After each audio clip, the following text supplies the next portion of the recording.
하나님은 모세를 통해서 우리 인간이 꼭 지켜야 할 10가지의 도리를 주셨습니다. 그것을 우리는 10계명이라고 합니다.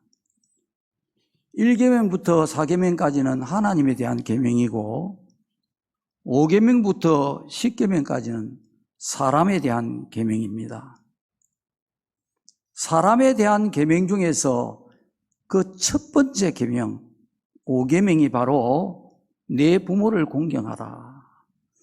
그리하면 내가 내게 준 땅에서 내 생명이 길리라. 하나님이 복을 약속하셨습니다. 사람에 대한 인간이 지켜야 할 도리 중에 첫째는 내 부모를 공경하라는 것입니다. 우리가 자식이 어떻게 하면 부모를 공경할 수 있겠습니까?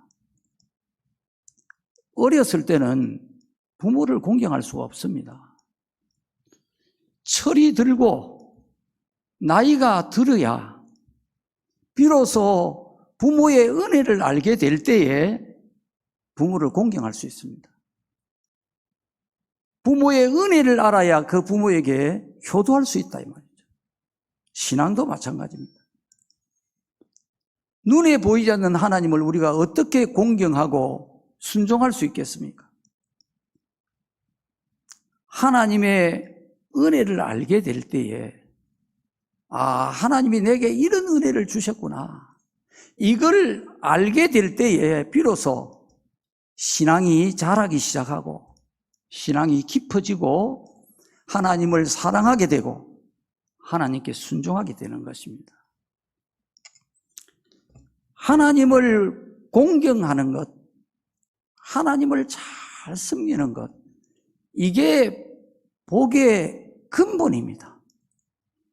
모든 복은 여기에서 나오는 거예요. 인간이 하나님을 극진하게 잘 섬기는 것, 이것이 복인데 이 복을 받으려면 사람이 하나님의 은혜를 알아야 된다는 것입니다. 은혜를 모르면 믿음이 자라지를 않습니다. 하나님을 섬길 수가 없습니다. 그래서 은혜가 참 중요합니다. 하나님이 내게 이런 은혜를 주셨구나. 이게 깨달아져야 된다 이 말이죠. 바울 사도는 오늘 본문에서 하나님이 자기에게 주신 은혜를 2가지로 증가하고 있습니다. 한 가지는 자기가 주의 종이 된 것, 사도가 된 것은 이건 하나님의 은혜로 된 것이다. 이걸 고백하고 있는 거예요. 이 말은 나는 사도가 될 생각도 없었고 사도가 될 자격도 없었다. 그런데 하나님께서 웬일인지 그 은혜로 나를 사도로 택해 주셨다. 그래서 내가 사도가 되었다. 이 말이죠. 자, 그 이유는 9절 말씀에 나와 있습니다. 나는 사도 중에 가장 작은 자라. 나는 하나님의 교회를 박해하였으므로 사도라 칭함받기를 감당하지 못할 자니라. 바울이 어떤 사람이었느냐? 하나님의 교회를 박해했던 사람이라는 것입니다. 그러니까 사도라고 부르는 것조차 부끄러운 자라는 거예요. 그런데 내가 사도가 되었다는 거예요. 바울은 로마식의 이름입니다. 로마식. 주의 종이 되고 난 뒤에 불려진 이름이 바울입니다. 주의 종으로 부름받기 전에는 히브리식 이름 사울이라고 불렀습니다. 이 사울은 그 당시에 최고의 율법 선생인 가말리엘이라고 하는 사람의 제자였습니다. 으뜸가는 제자였습니다. 그러니까 최고의 학력을 섭렵한 사람입니다. 최고의 엘리트였습니다. 그 젊은 나이에도 불구하고 높은 지위도 가지고 권세도 가졌습니다. 그는 유대인 중에서도 바리새파였습니다. 아주 율법을 중시 여기는. 그래서 바울은 율법의 완전한 자라고 자기를 말했습니다. 그는 예수를 자기 조상들이 믿어온 이 유대교를 위협하는, 유대교를 파괴시키는 이단의 괴수라고 생각했습니다. 그래서 예수 믿는 사람들조차 아주 증오했습니다. 사도행전 8장에 보면은 예루살렘 교회에 큰 박해가 일어났습니다. 그 당시에. 그런데 그 박해의 앞장선 자가 바로 이 사울이었습니다. 이 사울은 스데반 집사를 돌로 쳐 죽이는 데에 가표를 던졌던 아주 결정권을 행사한 사람이었습니다. 자, 그렇게 주님의 교회를 원수처럼 생각하고 박해하고 했던 이 사울이 사도가 된 것, 주님의 종이 되어졌다. 이건 있을 수 없는 일이 일어났다 이 말이에요. 왜 그렇게 되어졌느냐? 그가 부활하신 주님을 만났다는 것입니다. 그 당시에 예수가 부활했다라고 하는 사람들을 요즘 말로 하면 거짓 뉴스를 퍼뜨리는 자들. 아니, 부활했다니. 십자가에 마땅히 죽을 죄를 지어서 죽었는데 그가 부활했다니. 이렇게 해서 예수 믿는 자들을 박해했단 말이에요. 예루살렘 교회를 멸절시켰습니다. 진멸했습니다. 믿는 자들 다 감옥에 가다 였는 일에 바울이 혈기가 등등했습니다. 그랬던 그가 부활한 주님을 만나버렸다는 것입니다. 바울 사도는 오늘 보면 3절과 4절에서 예수님의 십자가에 죽으심과 부활에 관해서 증거를 하고 있습니다. 예수님 부활했다는 거예요. 자, 이렇게 증거를 합니다. 이는 성경대로 그리스도께서 우리 죄를 위하여 죽으시고 장사 지낸 바 되셨다가 성경대로 사흘 만에 다시 살아났다. 이렇게 증거를 하는 것입니다. 예수님이 죽으신 것은 우리 죄를 위해 죽으셨다는 것입니다. 그것도 성경대로 죽었다는 것입니다. 그리고 성경대로 장사 지낸 바 사흘 되었다가 부활했다는 것입니다.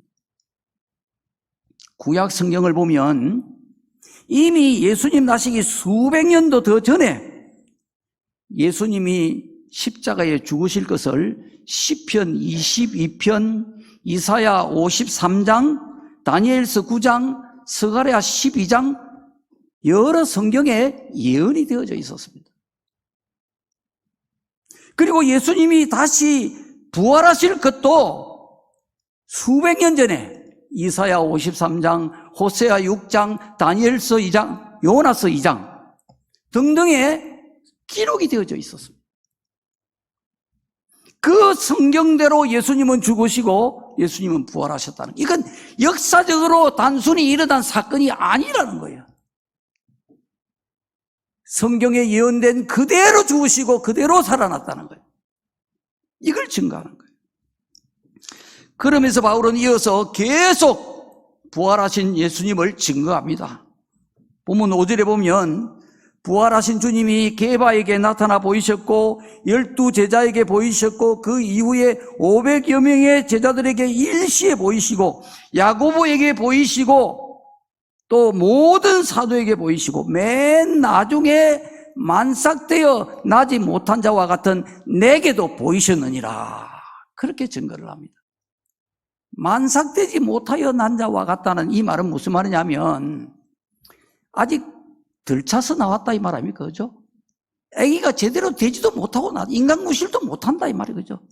죽을지 살지도 모르는 거예요. 요즘 같으면 이제 인큐베이터에 이어서 겨우 살 일인데 옛날 같으면 그거 사람이 아니라 말이에요. 이거. 태어났지만 이건 인간이 될 자가 아니란 말이에요. 자기가 그렇게 예수님에 대해서 전혀 몰랐다는 거예요. 만삭되지 못해서 난 자와 같이 그렇게 천지도 모르고 예수님을 원수로 알고 예수 믿는 교회를 그렇게 진멸시키려고 애를 쓰고 눈에 불을 켜고 그렇게 살아왔던 자기에게까지 부활하신 예수님이 나타내 보이셨다는 것입니다. 맨 마지막에. 자, 바울이 이 부활하신 예수님이 자기에게 나타나셨던 그 사건을 사도행전 9장에다가 아주 상세하게 기록하고 있습니다. 바울이 예루살렘 교회를 진멸합니다. 큰 환란이 예루살렘 교회에 일어났죠. 그러고 난 뒤에 거기서 그치지 않고 다메섹에도 예수 믿는 자들이 있다는 소문을 알고 대제사장의 공문을 받아들고 그들을 결박해서 예루살렘으로 잡아오기 위해서 막 일행을 데리고 다메섹으로 달려간 것입니다. 그런데 가는 도중에 거의 다메섹에 이르렀을 때에 갑자기 공중에서 강한 햇빛보다도 엄청나게 밝은 빛이 바울을 둘러쌌습니다. 그러면서 공중에서 소리가 들리기를 사울아 사울아 어찌하여 네가 나를 핍박하느냐. 사울이 그 빛에 그냥 땅에 엎드러져 버렸습니다. 주여 누구십니까? 나는 내가 핍박하는 예수니라. 여러분이 사울이라고 한번 생각해 보십시오. 얼마나 놀랬겠습니까?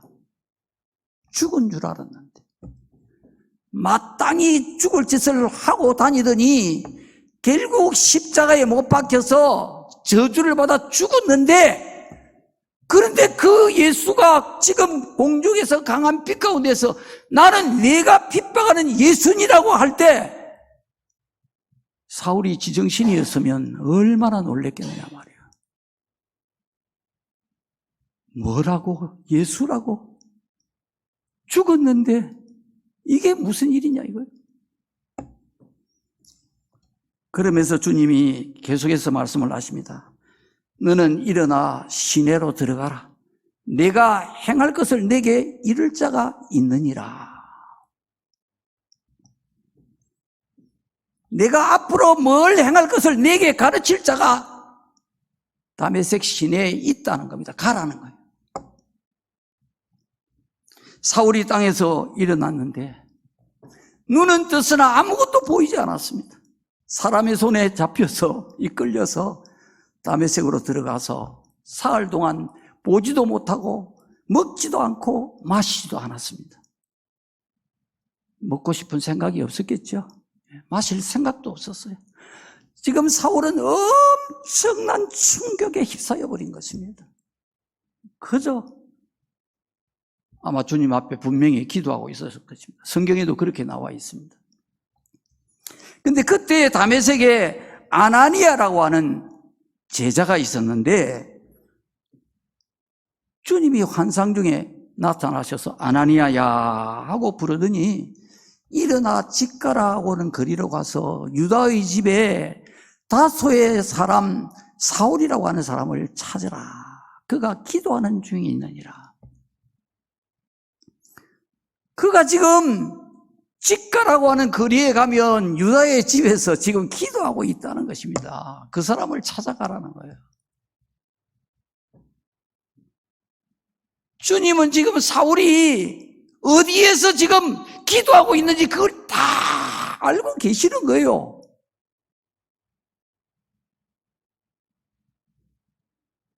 그 주님이 지금 저와 여러분이 이곳에서 예배드리고 있는 것 주님이 다 지금 알고 계시죠. 다 보고 계시죠. 저를 지금 주님이 붙잡고 계시죠. 우리가 어디에 사는지, 집가에 살고 있는지, 유다의 집에 살고 있는지, 여러분이 어느 곳에 어디에 살고 있는지,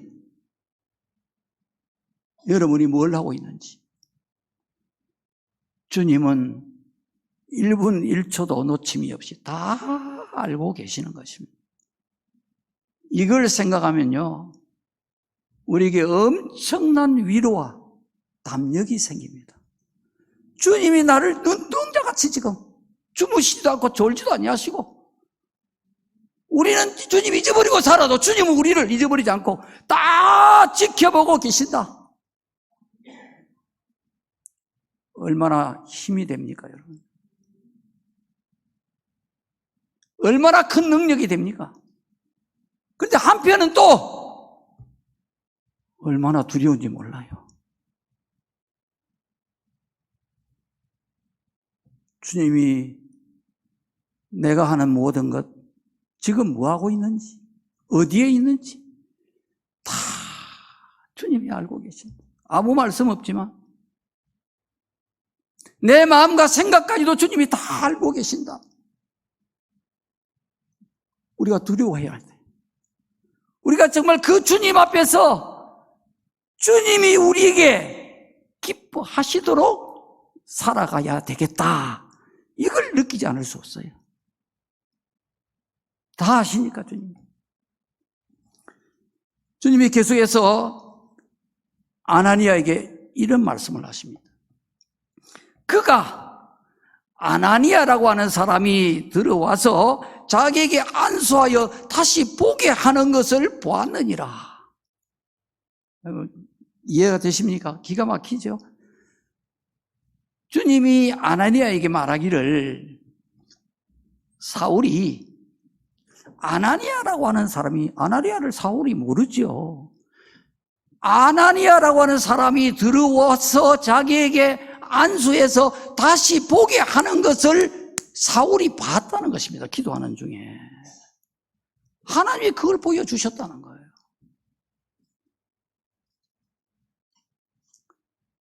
왜 보여주셨을까요? 사울을 예수님이 정말 십자가에 죽으시고 부활하신 구세주요, 그분이 바로 하나님이라는 것을 알게 하기 위해서. 앞으로 일어날 일을 사울에게 지금 다 보여주시는 거예요. 자, 이 말을 듣고도 아나니아는 마음이 탐탁치 못했어요. 아, 주님, 그 사람 굉장한 사람입니다. 내가 여러 사람한테 소문을 들었는데 예루살렘에서 많은 주의 성도들을 해롭게 하고 여기에 온 것도 모든 성도들을 결박해서 잡아갈 권한을 가지고 대제사장으로부터 공문을 받아온 사람이라고 합니다. 이 사람 굉장히 위험한 사람입니다. 이 사람 가까이 두어서는 안 될 자입니다. 이 사람 교회를 망하게 하는 자입니다. 이거 아무 쓸모없는 자입니다. 이거 싹수가 놀았습니다. 주님, 내가 이런 자에게 가서 안수를 해줘야 되겠습니까? 그 마음이었죠. 이게 아나니아의 생각입니다. 거기까지입니다. 여러분, 우리가 아나니아의 자리에 있다 해도 사울에 대해서 우리가 들은 바 그런 정보가 있다면 우리도 사울을 아마 똑같이 생각했을 거예요. 아, 그 사람 아무짝에도 못 쓸 사람이다. 그 사람 아예 상종하면 안 된다.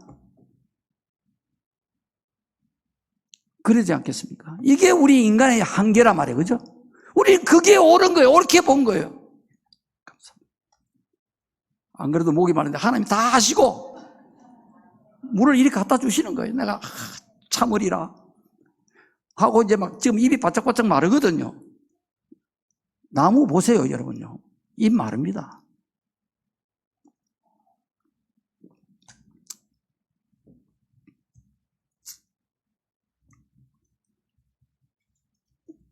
우리는 그렇게 생각하는데 주님의 생각은 너무 다른 거예요.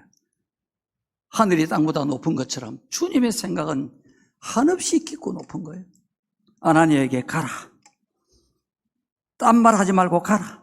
이 사람은 내 이름을 이방인과 임금들과 이스라엘 자손들에게 전하기 위한 내가 택한 나의 그릇이니라.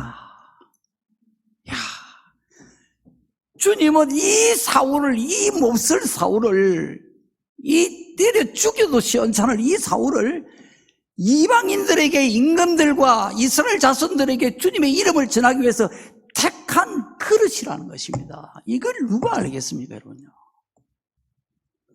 사울도 몰랐고 아나니아도 몰랐고 아무도 몰랐고 주님은 이 계획을 애당초부터 가지고 계셨던 거예요. 사람은 말이에요, 이 금이 박혀있는 돌을, 원석을 금광석이라 그러지 않습니까?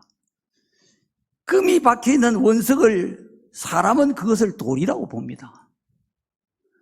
그런데 주님은 그 돌 속에 있는 금을 보고 계신단 말이에요. 이걸 우리가 알아야 되는 거예요. 그래서 우리 너무 많이 주장하면 안 됩니다. 너무 많이 주장하면 안 돼요. 좀 하다가 다른 사람이 다른 말 하면 그래, 그럴 수도 있겠지. 우리가 주님 뜻을 어떻게 알겠나. 이렇게 하는 것이 그래도 원만합니다. 아니야, 절대 아니야, 시끄러, 나는 못해. 이렇게 여러분, 내 생각이 마치 그게 하나님의 뜻인 것처럼, 진리인 것처럼 이렇게 하면 나중에 큰 오차가 생길 수 있습니다. 아나니아가 사울을 드디어 찾아갔습니다. 사울이 예수님이 보여주신 그대로 정말로 아나니아라고 하는 사람이 자기 앞에 찾아왔습니다. 사울이 또 놀랬겠지요. 진짜네. 주님이 환상을 보여주시더니 진짜 이 아나니아라고 하는 사람이 이게 나를 찾아왔네. 눈은 안 보이는데 지금 내가 아나니아입니다. 그가 뭐라고 얘기를 하느냐 하면 사울에게 이렇게 말을 합니다. 안수를 하면서, 형제 사울아, 주 곧 네가 오는 길에 나타나셨던 예수께서 나를 보내어 너로 다시 보게 하시고 성령으로 충만하게 하신다.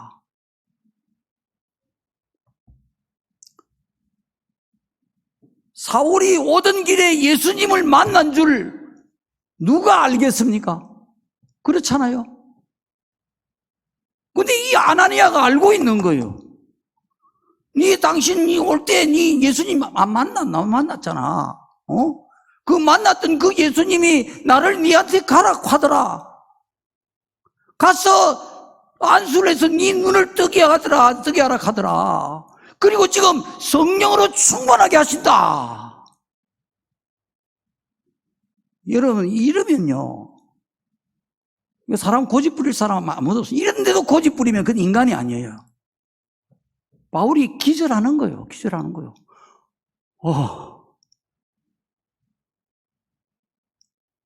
진짜 주님이 살아계시네. 정말 예수님이 죽으시고 부활하셨네. 그분이 진짜 구세주가 맞으시네. 그분이 진짜 하나님이시네. 여러분, 이거 우리가 믿어야 되지 않겠습니까? IQ가 80 정도만 되면 이건 믿어야 되는 거예요. 놀래야 되는 거예요. 야, 하나님 참 굉장하신 분이시다. 정말 위대하신 분이시구나.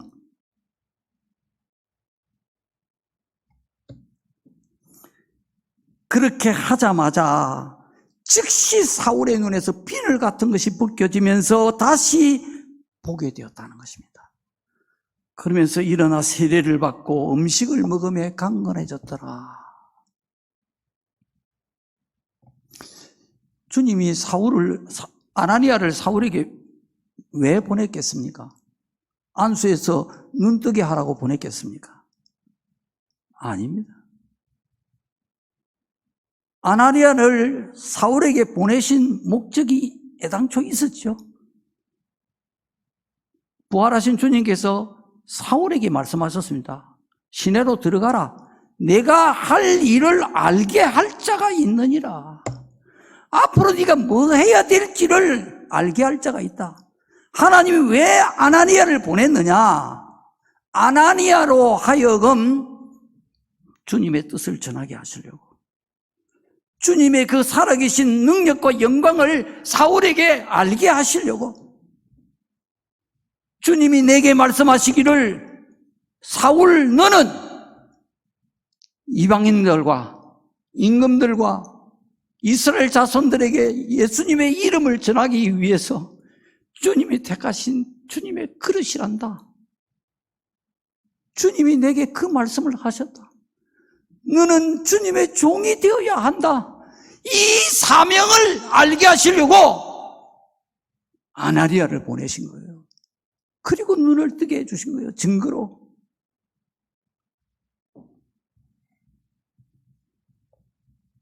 그렇게 주님의 교회를 미워하고 핍박했던 이 사울이 주님으로부터 이 아나니아를 통해서 사명을 받았던 그때를 갈라디아서 1장 13절에 다시 이렇게 갈라디아 교인들에게 또 전합니다.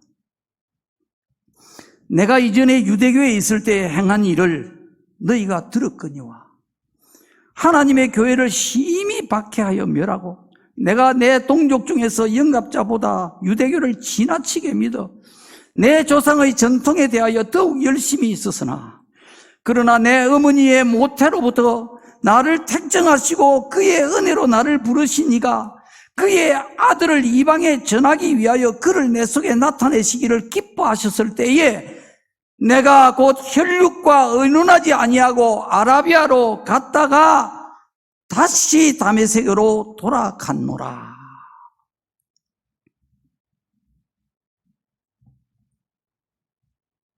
주님이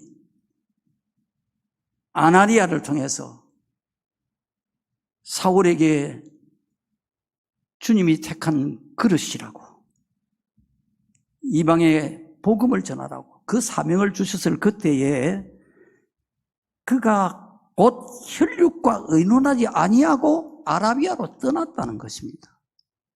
그리고 성경을 보면 3년 만에 다시 다메섹으로 돌아오는 거예요. 3년 동안 아마도 성경에는 기록이 없지만 성경에 나타내는 다른 말씀들을 유추해 보면 그 3년 동안에 주님으로부터 직접 계시를 받은 거예요.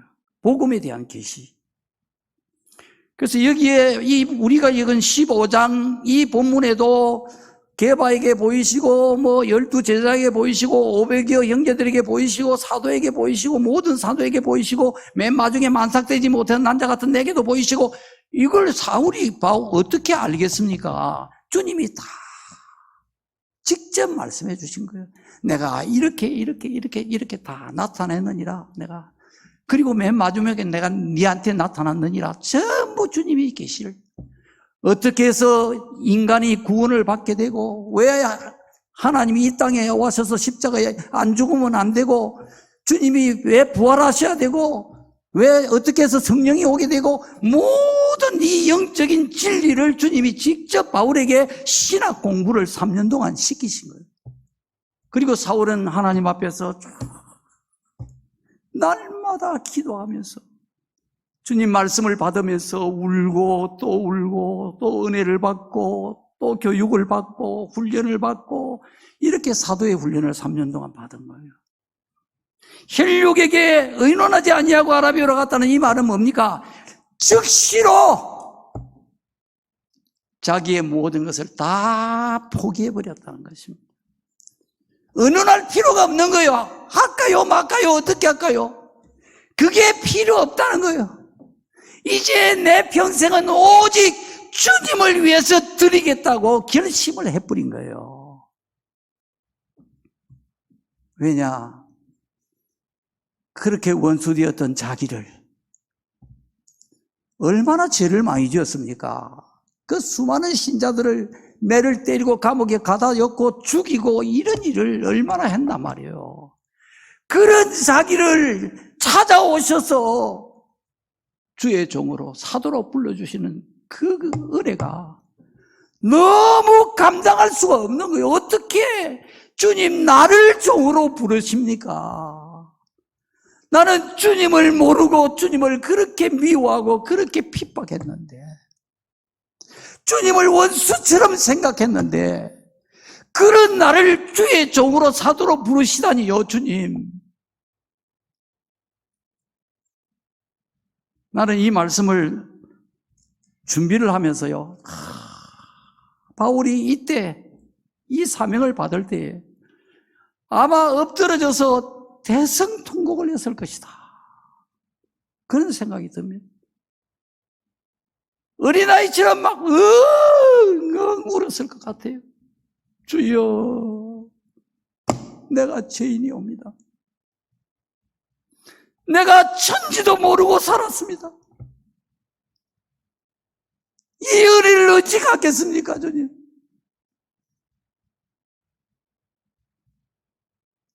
옛날 사극 같으면요, 전하 나를 죽여주시옵소서. 차라리 죽는 게 낫다. 그 지은 죄를 생각합니다.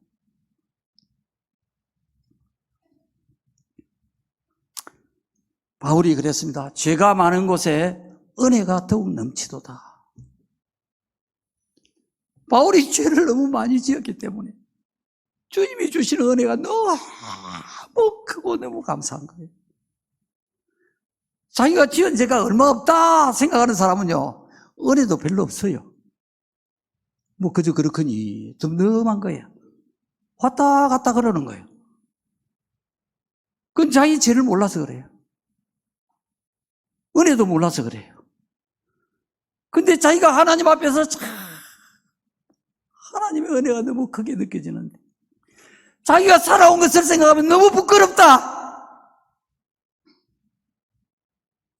내가 주님 앞에 한 것이 없다. 주님은 나를 위해 목숨도 버려주셨는데 나는 주님을 위해 뭘 하면서 살아왔나 지금까지. 자기 죄가 너무 아프게 느껴지고 너무 죄송스럽게 느껴지고 너무 부끄럽게 느껴지고, 이렇게 하는 사람은요, 주님의 은혜가 상대적으로 더 크게 느껴지는 거예요. 이런 나를 벌써 그냥 다리 몽둥이를 부지러도 부지렀을 텐데 펄펄 걸어다니게 해주시고, 지금까지 참아주시고 모른 척하고 기다려주시고, 그래도 때를 따라 또 은혜를 베풀어 주시고, 그런 주님의 은혜를 생각하면 그 은혜가 사무치지 않을 수가 없는 거예요. 이것이 비단 바울만의 고백이겠습니까?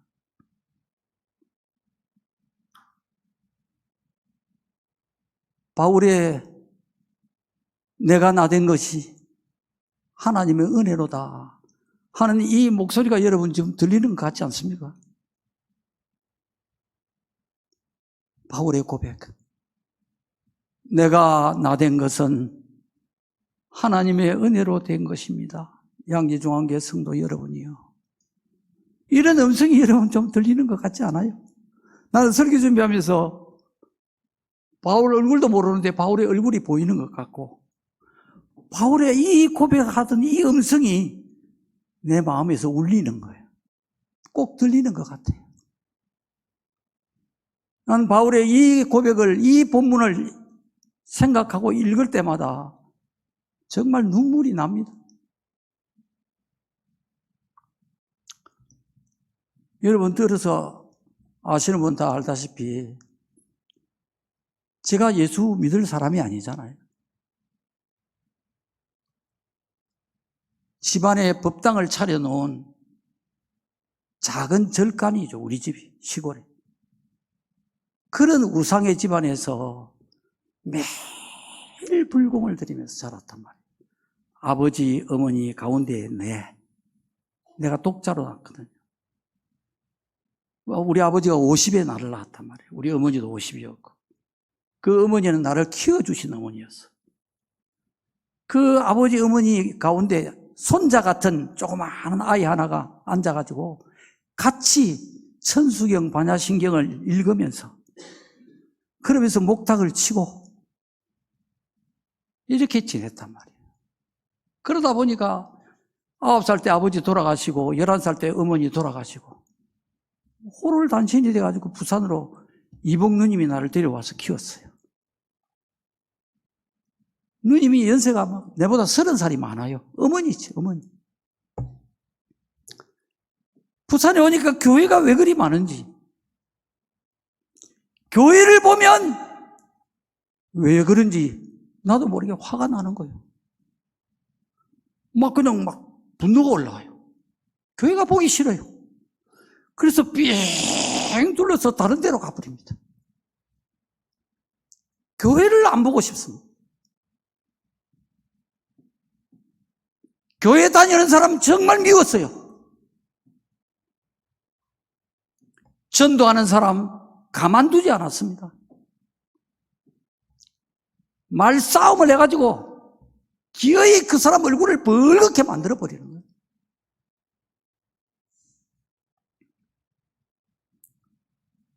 그랬던 나를 주님이 30살에 그 젊은 나이에 그만 심장병이 들어가지고 죽게 된 거예요. 죽게 된 거예요. 여러분, 하나님이 죽이려고 하면 여러분 죽습니다. 아무리 건강해도 소용없어요. 한순간에 거꾸로 때립니다.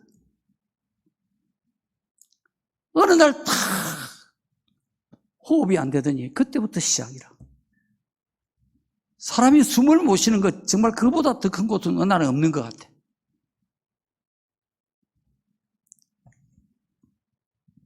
괴로움을 엄청 당했습니다.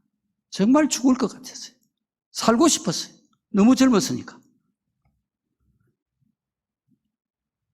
그래서 의사가 못 고치는 거, 의사를 만드신 하나님은 고칠 수 있다는 이 말을 듣고 지푸라기라도 잡는 심정이 돼가지고 교회로 끌려 나간 거예요. 가고 싶어 간 게 아니고. 그래서 교회 다닌 거예요. 교회 다닌 거예요. 2년 동안 교회를 다녔지만 나는 하나님 있는 줄 몰랐어요. 도리상 다녀준 거예요. 병이 좀 나으니까. 숨을 쉴 만하니까. 양심상 다녀준 거예요. 2년 동안을. 가다가 말다가. 근데 2년 만에 다시 병이 도져버린 거예요. 이전보다 더 악화돼서 완전히 죽게 돼버렸어요. 의사도 이제 당신 휴직 안 하면, 1년 동안 휴직 안 하면 죽습니다. 언제 죽을지 모릅니다. 처음으로 제가 2년 만에 퇴근하고 밤에 교회에 와서 기도했습니다. 처음으로. 시키지 않았는데도. 하나님 진짜 계시면 나를 지난번처럼 한 번만 좀 더 고쳐주십시오. 그러면 하나님 잘 믿겠습니다. 그랬어요. 그러기를 며칠을 밤에 교회에 나와서 기도했습니다. 근데 며칠이 되는 어느 날 하나님의 성령이 제게 임하셨습니다. 내가 몸으로 하나님을 만난 거예요. 하나님이 진짜 계시더라고. 내가 너무 놀랬죠. 야, 진짜 하나님이 물론 형상으로 나타난 건 아니지만 내 육체가 까무라칠 정도로 엄청난 전류가 나를 덮어버렸습니다. 내가 죽는 줄 알았습니다. 얼마나 아픈지. 감전이 돼가지고. 그날부로 제가 180도로 딴 사람이 되어버렸습니다. 이상하게 사람이 변화돼요. 교회만 가고 싶고 주일만 기다려지고. 여러분, 하나님 만나시면 그렇게 되어집니다. 어떻게 해서든 하나님 만날 수 있기를 축복합니다. 그때부터 제가 완전히 소위 말하는 교회에 미친 사람이 되어버린 거예요. 근데 제가 나이 40이 되었을 때 이제 얼마 있으면 내가 지점장으로 나갈 건데, 은행에서. 그때 하나님이 저를 주의 종으로 부르시는 거예요. 너는 내 종이 되어야 한다. 나는 바울처럼 즉시로 혈육과 의논하지 아니하고 아라비아로 떠나고 일이 못했습니다. 나는 못한다 했어요. 나는 못한다. 나는 은행에서 성공하고 은행에서 출세하려고 꿈을 엄청 가지고 들어갔단 말이에요. 그 은행이 내 천직이었단 말이에요. 근데 이제 진장되는 문턱에서 주의 종이 되라고 하니까 내가 받아들일 수가 없는 거예요.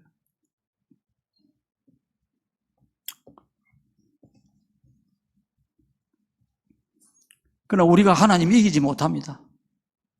하나님이 기어이 저를 목을 비틀어서 은행에 사표를 내지 않으면 안 되게끔 만들어서 주의 종을 만들고 말았습니다.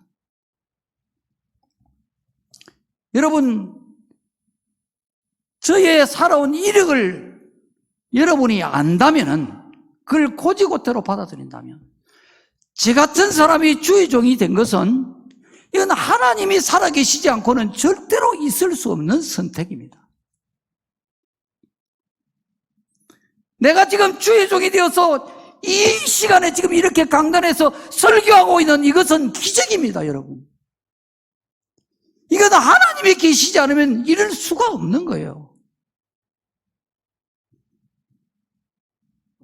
나는 31년간 목회를 하면서 이 은혜를 정말 하루도 잊어버린 적이 없어요. 한동안은 그렇게 나는 못합니다. 내가 이 나이에 어떻게 합니까? 내 가족들은 어떻게 합니까? 어떻게 먹여 살립니까?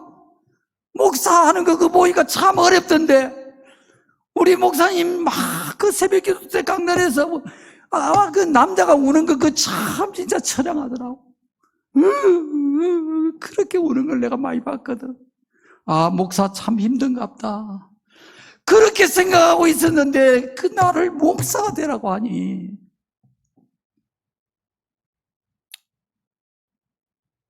그러나 목사가 되고 나서 사역을 하면서 이제 정말 주님 안에서 철이 들면서 돌아보니까, 야, 참 이런 은혜가 없구나.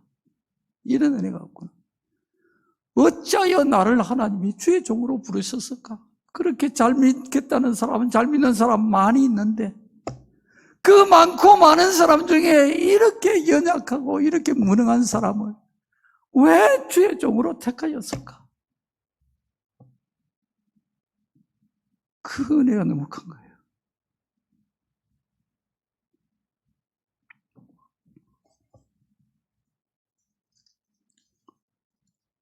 나의 나된 것, 이것이 주님의 은혜인 것처럼 여러분이 여러분 된 것도 주님의 은혜인 줄 여러분 알아야 됩니다. 우리가 예수 믿는 것이 이게 제일 큰 은혜입니다. 사실은요. 안 믿어집니다. 에베소서 1장에 보니까 하나님이 창세전에 우리를 택하신 거예요. 하나님 자녀로, 예수님 안에서 그분의 기쁘신 뜻대로. 그래서 때가 되어 우리를 주님이 불러주신 거예요. 각가지 때는 다르고 모양은 다르지만 하나님을 믿도록 주님의 교회로 나오지 않으면 안 되게끔 주님이 불러주신 거예요. 그래서 여러분이 지금 이 추석 명절 연휴 중에도 이 주일을 여기 와서 지금 예배드리고 있는 거예요.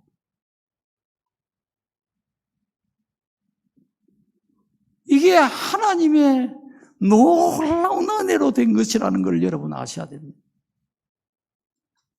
은혜를 아는 사람은요, 저절로 감사가 나오고, 주님 이 은혜 어찌 갚겠습니까? 그런 고백이 저절로 나옵니다. 시편 116편 12절에 보면 다윗이 그 고백을 합니다. 내게 주신 모든 은혜를 내가 하나님께 무엇으로 보답할까? 가만 생각하니까 하나님이 주신 은혜가 이 다윗에게는 너무 많은 거예요. 이게 다윗이 복 있는 사람이고 다윗이 지혜가 있는 사람이란 말이에요. 하나님의 은혜를 아는 것, 깨닫는 것, 이게 영적인 지혜고 이게 복이란 말입니다. 다윗은 이 복을 받은 사람이에요. 가슴이 막 벅차는 거예요. 하나님이 내게 이런 엄청난 복을 주셨는데 이 복을 무엇으로 내가 보답을 하면 좋겠노? 이 생각하는 거예요.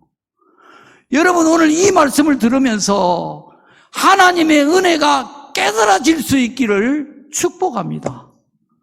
그리고 정말 내가 남은 평생 살면서 무엇으로 하나님 앞에 이 은혜를 보답하면서 살고 이런 마음이 진심에서 우러나기를 제가 눈물로 축복합니다. 진심에서 여러분 마음에서 좀 우러났으면 좋겠어요. 이게 아무리 욱박질러도 안 되는 거거든요. 이거는요. 주의 종이 제가 이렇게 지금 막 옷이 뻑 젖도록 이렇게 막 내 진액을 다 뽑아서 외쳐도 이게 마음대로 안 된단 말이에요. 내 마음 같았으면 여러분이 다 이 복을 다 받았으면 좋겠는데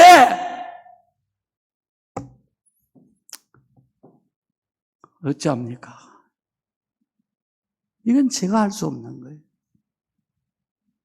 이건 여러분 각자가 받으실 복이란 말이에요.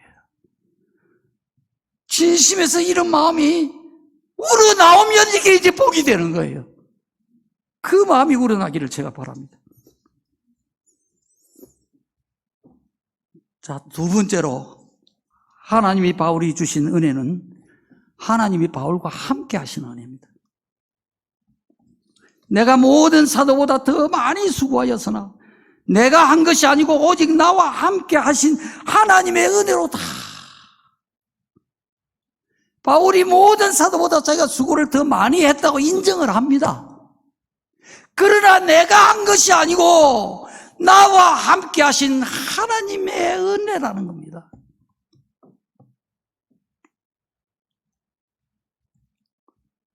시간이 많이 갔기 때문에 제가 길게 하지 못하겠습니다. 바울이 사역을, 사도행전을 보면 또 서신서를 보면 정말 주님의 교회를 위해서 엄청난 일을 했어요. 야, 사람이 어떻게 그렇게 주님을 위해서 헌신할 수가 있을까? 정말 그분을 좀 마음은 본받고 싶은데 우리가 도무지 그럴 수 없는 게 이게 안타깝단 말이에요. 그렇게 할 수만 있다면 그게 최고의 복이에요. 우리가 남는 것은 그것밖에 없는 거예요. 사실은 주님을 위해서 일한 것 말고는 아무것도 남는 게 없는 거예요. 사실은. 근데 이 바울은 주님을 위해서 모든 사도보다도 자기 입으로 내가 수고를 제일 많이 했다고 자신하는 거예요. 이건 자랑이 아닙니다.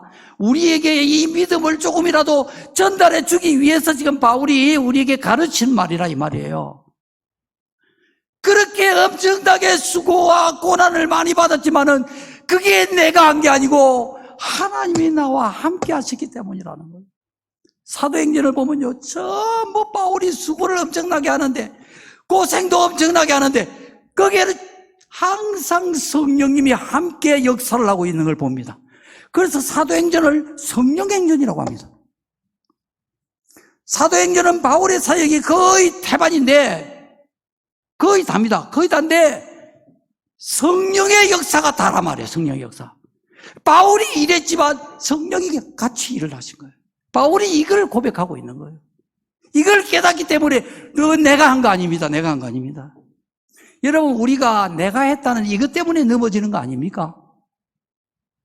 내가 했다고 하니까 내가 다른 사람에게 인정받고 싶고 더 높아지고 싶고 머리를 들고 목소리도 높아지고 안 알아주면 섭섭하고 시험이 들고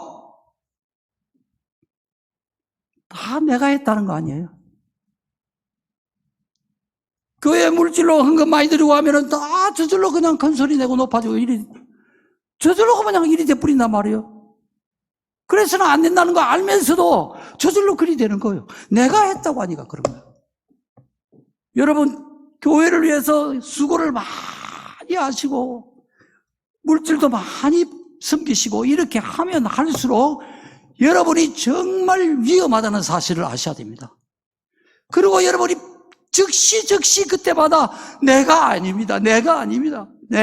주님, 내가 아닙니다. 누가 여러분을 칭찬하고도 오, 내가 아닙니다. 주님이 하셨습니다. 그런 소리 하지 마세요. 이렇게 하셔야 됩니다.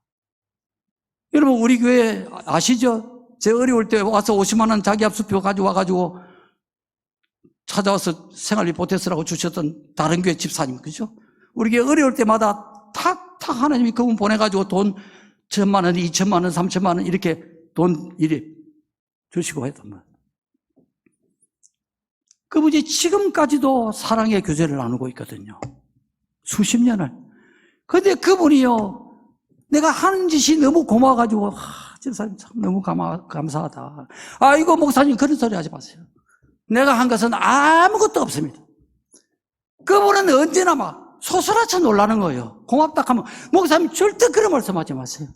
내가 한 거 아무것도 없습니다. 여러분, 그래야 복을 지킬 수가 있습니다. 다른 거 지금 제가 준비를 참 많이 했거든요. 머리가 터지도록 준비를 했는데 다 끊어버리고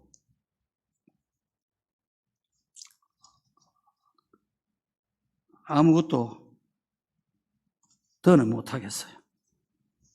참 너무 아까운 내용들이 많이 있는데 하나님 제게 말씀을 많이 주셨는데 여러분 마음이 너무 힘들 것 같아서 아무래도 줄이는 게 좋겠습니다. 한 가지만 내가 말씀드릴게요. 여러분, 하나님이 전지전능하신 하나님이신데 우리가 주님을 위해서 수고를 많이 하는데 바울처럼 왜 이렇게 고난을 많이 받을까요?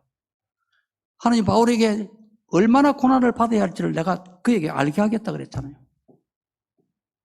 그 이유는요, 바울이 주님을 위해서 할 사명이 너무 컸기 때문에 고난도 엄청나게 많이 받는다는 거예요. 그래서 주님께서 미리 알려주시고 네가 앞으로 이런 고난을 이만큼 받아야 될 것이다. 그러나 두려워하지 마라. 내가 너와 함께 할 것이다. 이걸 이야기해 주셨다 이 말이에요.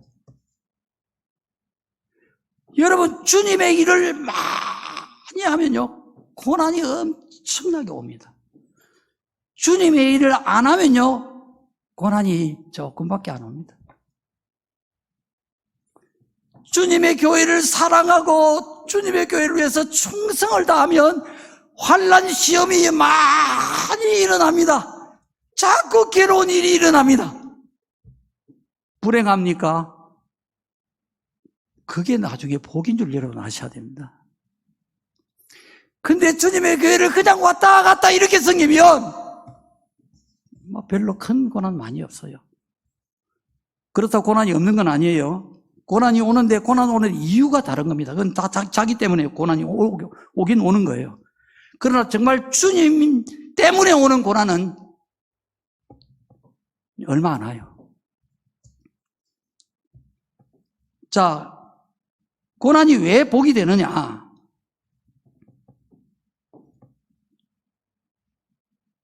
우리가 죄를 짓고 고난받는 것은 이건 복이 아니지, 그죠? 이건 매를 맞는 것입니다. 빨리 회개하고 죄를 버려야 됩니다. 그러나 내가 잘 믿으려고 열심히 사는데도 오는 고난은 이건 아무나 주는 고난이 아니에요. 하나님이 사랑하는 자에게, 복 받을 자에게 하나님이 복 주시려고 주시는 고난이단 말이에요. 왜 복이 되느냐? 네 가지만 말씀드릴게요.